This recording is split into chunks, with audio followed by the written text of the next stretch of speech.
ଚାଉଳରେ ଏତେ ସାରା ପୋକ ଦେଖିକି ମୋ ମୁଣ୍ଡ ପୁରା ଖରାପ।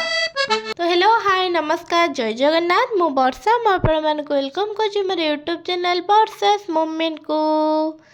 ତ ସକାଳୁ ମୁଁ ଏଇଠି ଅଣ୍ଡା ଆମଲେଟ୍ ବନେଇ ଦେଇଥିଲି। ତାପରେ ଅଣ୍ଡା ଆମଲେଟ୍ ବନେଇ ସାରିଲା ପରେ ମୁଁ ବସି ପଡ଼ିଥିଲି ପଖାଳ ଖାଇବା ପାଇଁ। ଏବେ ଯେହେତୁ ଖରାଦିନ ପଖାଳ ଖାଇଲାକୁ ଟିକେ ଭଲ ଲାଗୁଛି।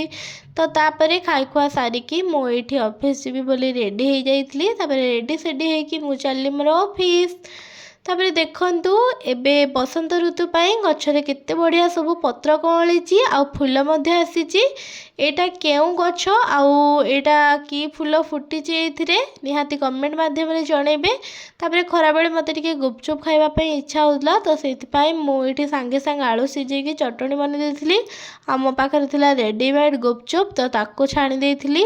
ଆଉ ସାଙ୍ଗମାନେ ଖରାବେଳେ ଗୁପଚୁପ୍ ଖାଇବାର ଯେଉଁ ମଜା ନା, ଓହୋ ସେଇଟା ଆଉ କେଉଁଥିରେ ବି ନଥାଏ। ତ ମୁଁ ଗୁପଚୁପ୍ ଖାଇ ଦେଇଥିଲି। ତାପରେ ଚାଉଳରେ ଯେହେତୁ ବହୁତ ସାରା ପୋକ ଲାଗିଯାଇଥିଲା, ତ ସେଇଥିପାଇଁ ମୁଁ ତାକୁ ଟିକେ ଖରାରେ ଦେଇଥିଲି। ଆଉ ପୋକ ଛାଡ଼ିଲା ପରେ ତାକୁ ରଖିଦେଇଥିଲି। ତ ମୋର ଆଜିର ଭିଡ଼ିଓଟି ମୁଁ ଏଇଠି ଏଣ୍ଡ୍ କରୁଛି।